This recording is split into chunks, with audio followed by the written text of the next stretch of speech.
Well, hello guys, Coach Esteban 101 speaking over here.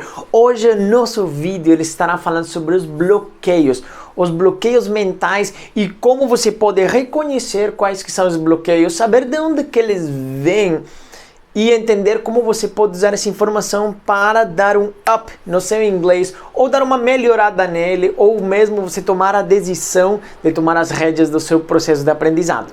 E eu não sei se vocês reconhecerão talvez isto, mas existe um programa muito famoso que ele iniciou nos Estados Unidos e é o 12-Step Program. E são 12 passos que normalmente as pessoas, os alcoólatras, eles usam para se recuperar da sua adicção ao álcool. Mas aí por que eu falo isso? O que isso tem a ver com os bloqueios? O que isso tem a ver com o inglês? E é primeiro porque o primeiro passo que eles usam, que talvez é o mais importante, é reconhecer que a pessoa tem um problema. Então, nesse primeiro passo, a pessoa reconhece que diz, olha, sim, eu sou alcoólatra, ou sim, eu tenho um problema, ou sim, eu tenho tal coisa.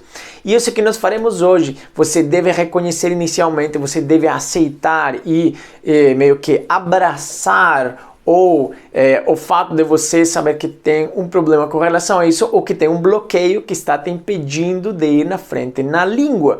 Então, o first step is recognize the problem. Acknowledge the problem. Então, você reconhece o problema e você reconhece que tem um problema. Acknowledge your blockade. Então, reconheça seu bloqueio. E eu te falo isso justamente porque foi uma das primeiras coisas que nós fizemos quando chegamos no Brasil. Se vocês estão lembrando, então, 5 anos atrás, quando nós chegamos, nós não falávamos nada de português, só falávamos a frase devagar, por favor, e de um jeito assim, devagar, por favor. Então, era bem engraçado porque não conseguíamos nos comunicar em português e sempre começamos a falar que não conseguíamos entender as pessoas porque as pessoas não estavam aí para nos entender. Então, nosso bloqueio era basicamente que os outros não faziam o esforço de nos entender. Então, nós começamos a viver esse bloqueio, nós começamos a aceitar isso e acreditávamos realmente, ou pelo menos eu falo de nós porque é uma coisa que comentávamos com a minha esposa, mas eu vou falar de mim. Eu realmente acreditava que eu estava conseguindo passar uma ideia quando eu chegava no mercado, por exemplo, mas quando eu via que a pessoa ela não entendia ou que ficava meio perdida com as minhas informações, o meu bloqueio me dizia o seguinte: ela não quer entender o que você fala. Ela está fechando a mente dela para não entender o que você quer dizer. Então eu colocava esse bloqueio na minha mente, onde eu falava, o problema não é meu, o problema é dela que não quer me entender. E isso foi uma grande coisa que eu percebi ao longo do tempo, porque depois eu percebi que, se eu não estou conseguindo me comunicar com alguém, é basicamente porque eu não estou conseguindo passar uma mensagem clara e concreta do que eu quero dizer, ou do produto que eu quero pedir, ou comprar, ou whatever. Então, depois de ter reconhecido esse bloqueio, foi que eu percebi, então eu tenho que mudar a minha estratégia de comunicação para conseguir fazer que as pessoas compreendam o que eu quero falar. E daí, esse foi o meu bloqueio basicamente. Então, o meu bloqueio era, as pessoas não querem entender o que eu falo.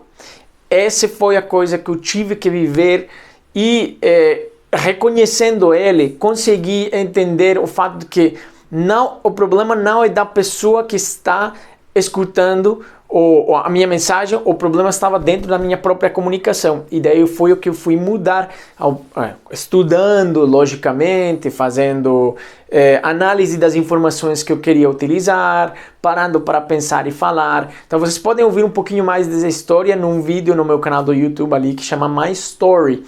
E também eu fiz a análise de quais informações que eu precisava falar. Então, comecei a parar muito para pensar bem antes de falar.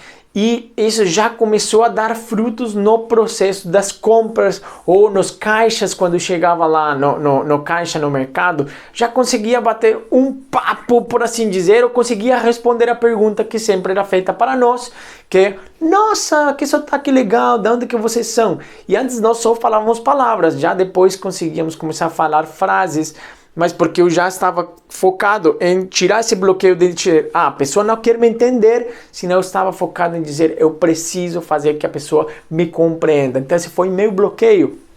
E justamente compreender e aceitar que esse bloqueio que eu tinha, que era eles não querem me compreender, existia, e lutar contra ele, fez com que eu conseguisse ajudar a Thalita Souza. Eu vou te contar a história da Thalita Souza. Ela é uma pessoa que ela foi uma cliente que foi recomendada por uma amiga minha.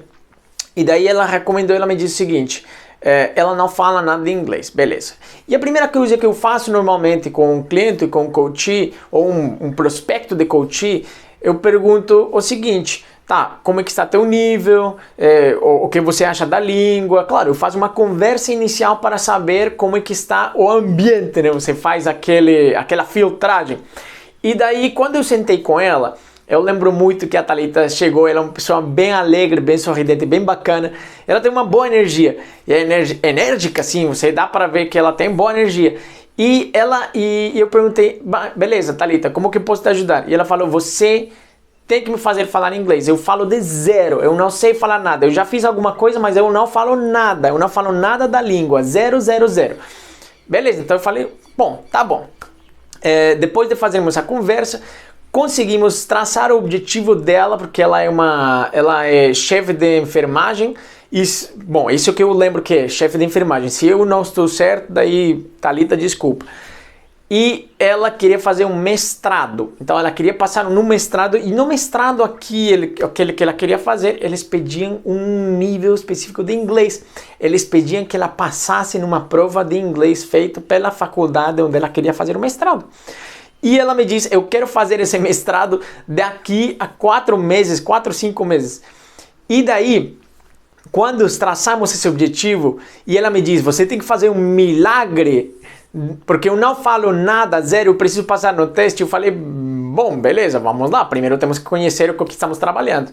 E na primeira sessão, logo na primeira sessão, no momento de eu sentar lá com ela e falarmos, passar a minha visão da língua, como é que funcionava, a simplicidade do idioma, a lógica do inglês, eu percebi que ela já falava inglês, ela já tinha conhecimento suficiente para se comunicar na língua e compreender o que eu falava, compreender as coisas. Ela simplesmente tinha um bloqueio, onde ela achava que ela não falava inglês. Ela tinha tido experiências ruins com a língua que não deixavam ela pensar que ela falava inglês. E em novembro do ano 2018, nós traçamos um objetivo que dizia especificamente que em fevereiro de 2019 ela gostaria de passar na prova de proficiência com nível B1 ou B2 para conseguir fazer o mestrado. Então, estávamos falando de uma pessoa que me falou que não falava nada de inglês, que ela tinha esse bloqueio, que ela não falava nada de inglês e que em 3 meses queria chegar nesse nível. E olha só o que aconteceu. Eu vou te mostrar primeiro aqui a folha do objetivo dela, porque eu tenho esse arquivo. Então, confere lá. Good. E no processo de termos trabalhado isso, que ela já percebeu que realmente o inglês não era tão complicado quanto ela achava, e que ela já tinha o conhecimento e conseguia falar e compreender mais a língua, porque é mais a compreensão que ela estava se batendo na prova.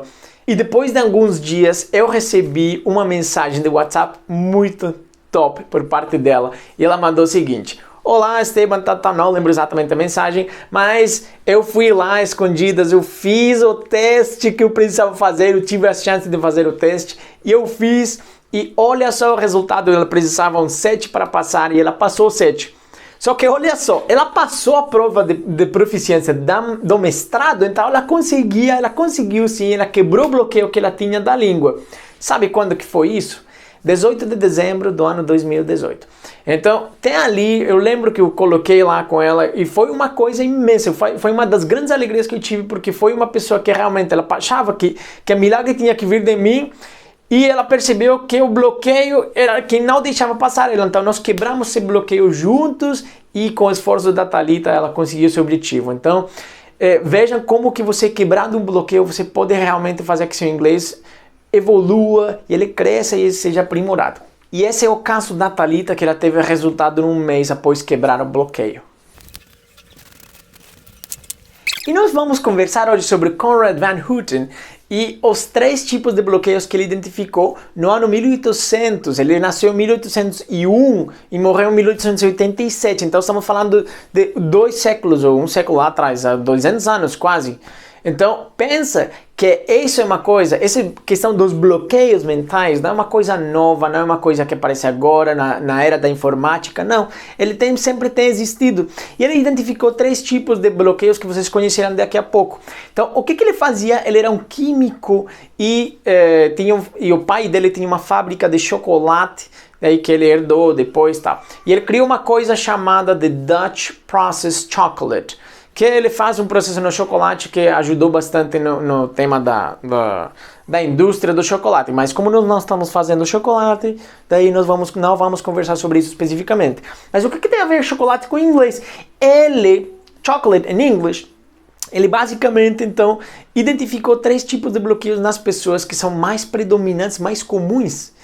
E quando eu vi essa pesquisa, fez absoluto sentido ao estar lendo o que ele estava, ou seja, os 3 tipos que ele via, e quando eu lia cada um deles, eu pensava, poxa, olha só, aqui a pessoa normalmente fala isso, quando as pessoas falam isso, ele está encaixado aqui, e assim por diante. Então foi tão interessante que eu decidi fazer um conteúdo para que vocês conhecessem também isso. Tá? E antes de conhecermos mais sobre a teoria do Conrad Van Houten, vamos conhecer de onde que vem esses bloqueios.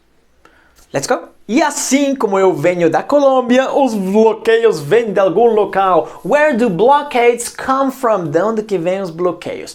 Essas são as causas mais comuns que eu estive pensando e pesquisando também. Claro, não está tudo 100% na minha mente, é lógico. Mas daí esses são os mais comuns. E o primeiro, talvez eles não estão na ordem de importância, nem o que mais existe, senão eu fui colocando aleatoriamente. Primeiro é insegurança, então a falta de segurança no que a pessoa está falando, e normalmente a falta de segurança, ela vem por falta de conhecimento ou da prática. Então a falta da insegurança, ela te diz quando você não está acreditando o que você diz, basicamente. Então você disse uma frase, mas você já duvidou, isso é insegurança, porque você não tem certeza ou não tem clareza desse conteúdo que você está usando. Então a insegurança pode vir na parte de falta de clareza da informação que você tem, porque você não tem certeza do que você está dizendo. Os traumas, gente, isso aqui é muito comum, os traumas, porque todo mundo já teve experiências na escola, principalmente, onde tivemos contato com a língua. Eu já tive esse mesmo processo, eu já tive essa experiência de ter uma professora que me fez odiar o inglês e gerou um trauma gigante realmente. Foram 2, a Rose e a Núbia. Daí se você quer conhecer sobre o que aconteceu com elas, vai lá no meu vídeo de My Story que você pode ver. Mas elas geraram um trauma para mim na língua que foi difícil quebrar, assim, de você dizer, tipo, eu odeio inglês, cara, eu não gosto desse idioma, eu não consigo, justamente pelos traumas ou as experiências que eu passava lá, porque foi a professora, ou seja, eu tive um problema literal, pessoal com a professora, então não me deixava aprender bem, ou ter essa disposição para o inglês. Outra origem dos bloqueios é não saber como estudar. Uma coisa é você saber estudar, você já estudou na escola, na faculdade, mas o inglês é uma coisa diferente, não precisa estar 8 horas lá, que isso é uma coisa que eu sempre bato muito na tecla. O tempo não precisa fazer 2 horas, não precisa fazer um monte de tempo lá para estudar, porque às vezes você nem sabe o que você precisa estudar. Então você deve aprender como estudar. Não saber como estudar, ou a pessoa se sentar e não saber o que fazer, faz com que ela crie um bloqueio a acreditar que o inglês é difícil. Isso não é certo. Próximo é o medo do constrangimento. Então, olha só, esse medo é a percepção de como as pessoas nos veem. E nós, claramente, não queremos que as pessoas nos vejam vulneráveis ou numa situação que pode causar que você fique... Que você não fique bem perante elas. Então, o fato de você chegar lá e falar uma palavra errado, ou pronunciar mal uma palavra, ou falar uma estrutura, uma cagada horrível lá no inglês, que é horrível, falou uma coisa que nada a ver com nada. Então, esse medo desse constrangimento ele prende as pessoas, ele obstaculiza o processo, porque a pessoa mesma diz, eu quero evitar isso, então para isso eu crio na minha mente um bloqueio belo que diz o inglês é difícil ou eu tenho medo de errar. E daí esse medo do constrangimento é uma das origens dos bloqueios em inglês. Também a falta de resultados, então, olha só esse exemplo, isso é uma coisa que eu vi com a Thalita, por exemplo, porque a Thalita ela já tinha o conhecimento, ela já tinha, ela já tinha essa bagagem na língua. Eu fui lá e organizei a informação na mente dela de um jeito muito simples, então as coisas que eu ensinei para ela com relação especificamente sobre inglês foi pouco, porque foi um mês para ela ver o resultado, mas o que nós fizemos foi trabalhar a mente dela. Ela não tinha visto o resultado, porque ela tinha a informação simplesmente lá voando na cabeça, lá boiando ali. E nós chegamos lá e falamos, você usa isso aqui desse jeito, desse jeito, desse jeito. É como se você cozinhasse e você usasse umas tesouras para tentar cortar uma carne. Então eu falei, para você cortar a carne, usa essa faca que é especial para cortar carne. Ela começou a fazer esse processo certinho e quebrou esse bloqueio. Então ela começou a ver resultados. A falta de resultados, ou você não ver o inglês, seu próprio inglês na prática, ele gera bloqueios. A comparação gera bloqueios gigantes. E um dos grandes exemplos, quando eu inicio um processo, uma sessão com alguém, me pergunta, o que você quer chegar a fazer? Eu quero falar bonitinho como você. E daí, eu já tenho falado sobre isso em alguns vídeos. Eu falo, olha, eu sou uma construção de 27 anos, nesse momento são 27 anos falando a língua. Então, daqui a 27 anos, podemos conversar de novo para ver se você conseguiu. Mas a comparação, ela não é sadia, ela não é boa, porque ela vai te dizer, ele vai te colocar um estándar muito alto ou vai te colocar muito baixo. Porque se você já fala alguma coisa, você diz, eu não quero falar com essa pessoa. Ou eu quero falar com essa pessoa. Então, essa comparação gera bloqueios também. Porque se você pensa lá, eu quero falar que nem nativo. E você vai lá, ouve o nativo, você diz, não, eu não compreendi nada. Eu nunca vou falar com essa pessoa. Então, ali já gerou um bloqueio, que o inglês é difícil, que chegar lá não é possível. Ou você diz, eu nunca quero falar com essa pessoa. Então, também são coisas que não vão te ajudar para o processo. E a última é cobrar-se demais. Cobrar-se demais. Olha só, gente, eu só aqui uma dica que eu dou para as pessoas diariamente. O inglês é uma coisa prazerosa, é uma coisa boa que te vai trazer só benefício. Ele não vai te trazer nenhum problema, ou seja, você não vai chegar em local nenhum e a pessoa te diz, você fala inglês? Se você dizer que sim, ela não vai atirar em você. O inglês não é um problema, não. É uma atividade para gerar prazer, não é uma atividade para gerar dor. Então, pense que se você se cobra demais por não fazer uma coisa que gera a você prazer, então ela passa de ser uma atividade prazerosa a ser uma atividade dolorosa, não sei, que gera dor, que causa dor. Então, se ela causa dor, ela gera um bloqueio que você mesmo vai começar a se afastar da língua, você acreditar que você realmente não consegue usar ela, que você não consegue praticá-la e assim por diante. Então, cria aqueles blockades ou bloqueios que nós falamos para o inglês, de onde que eles vêm. E com isso chegamos ao fim da nossa primeira parte de vídeos sobre bloqueios, onde vocês conheceram que a primeira coisa para vocês lutarem contra um bloqueio é perceber ou aceitar, admitir que se tem um bloqueio. Além disso, vocês conheceram sobre o meu próprio bloqueio quando eu estava aprendendo português, onde eu achava que todo mundo devia me compreender simplesmente porque eu era estrangeiro, então as pessoas tinham que compreender que ninguém queria compreender o que eu falava porque eles não estavam nem aí para me compreender. E na verdade o que estava acontecendo é que eu não estava me comunicando da maneira correta. Depois disso falamos sobre a Thalita Souza e o caso dela e como ela quebrou o bloqueio onde ela achava que ela não falava nada de inglês, zero, que ela era um zero no inglês e depois de um mês ela conseguiu passar numa prova para um mestrado com nível B1. E para passarmos a saber de onde que vem essa teoria do que estamos falando, que é sobre o Conrad Van Houten, um chocolateiro neerlandês que falou sobre 3 tipos de bloqueios que existem lá nos anos 1800.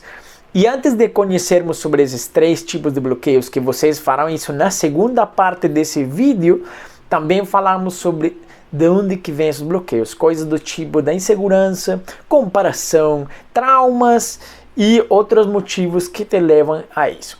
Então, para vocês conseguirem ver a segunda parte, vocês podem entrar lá no canal do YouTube e procurar a segunda parte do vídeo bloqueios. Alright guys, that's it for today. Coach Esteban 101 speaking over here, and bye bye bye.